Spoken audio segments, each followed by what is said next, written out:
Hey everybody, welcome to Clap Quarantine.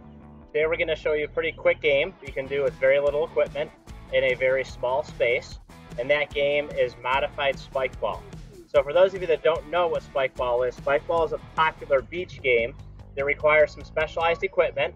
There's a ring about the size of this hula hoop that has a net on it, and it sits on four legs or a stand.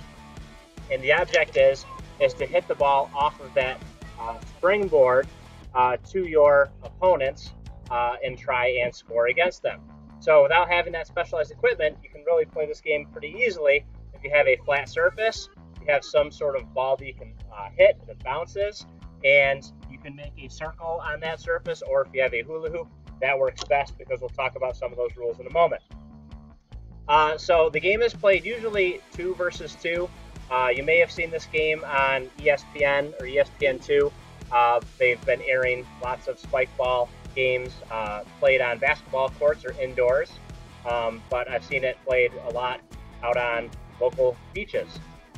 So today we're going to play on a hard surface, which is fine, and really the game works exactly the same with this modified equipment than it does with the actual equipment.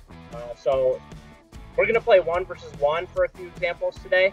1 versus 1 does work, so we're going to kind of bend the rules a little bit during this quarantine time, so you can play with less people, but 2 versus 2 would be ideal for spike ball. So in traditional spike ball, you use some sort of ball about this size, kind of a softball size, that's filled with air, so it bounces off that springboard. So for us today, using a hard surface, you really do need a ball that is filled with air. So anything you have around the house that is this size or a little larger would work very well. You could even do this with a volleyball. A regulation size volleyball would work best, the smaller size. Serving, I guess we'll start with that because you can't play the game without being able to serve. Serves are done from 6 feet away.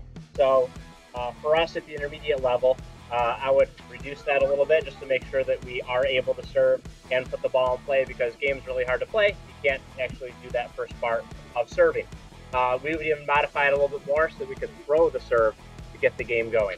All of our serves in any striking game at our level have to be fair. We're not trying to get the other team out. We want to play. We don't want one person serving and then the ball rolling away and then everyone else is just standing and watching. So the serve technically should be from 6 feet away. It needs to be tossed out of your hand, and then it's struck at the hula hoop or inside the hula hoop, and it has to bounce in and go somewhere near your opponent. An official spike ball has to actually go at your opponent. If they have to jump to the side or move or dive, it's an illegal serve. It has to be to them in some way, shape, or form. So here's what the serve would look like. Let's go inside the ring. No, anywhere.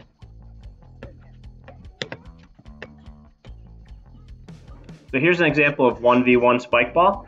The ball is served. It must go directly into the ring after that. You could modify this and let the ball bounce in between hits, or give each person 2 hits. I wouldn't say the 3 hits would be very efficient, but if you wanted to modify it for players to have 2 hits and let it bounce in between, that would be great for the elementary level.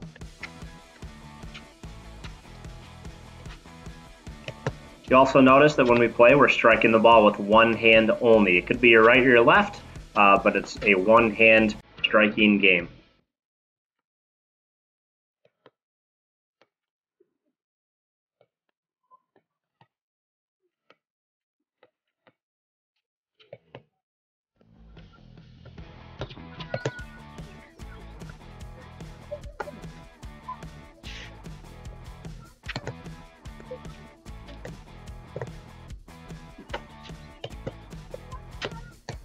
Here's some examples of Mrs. Clapp and I playing 2 versus 2.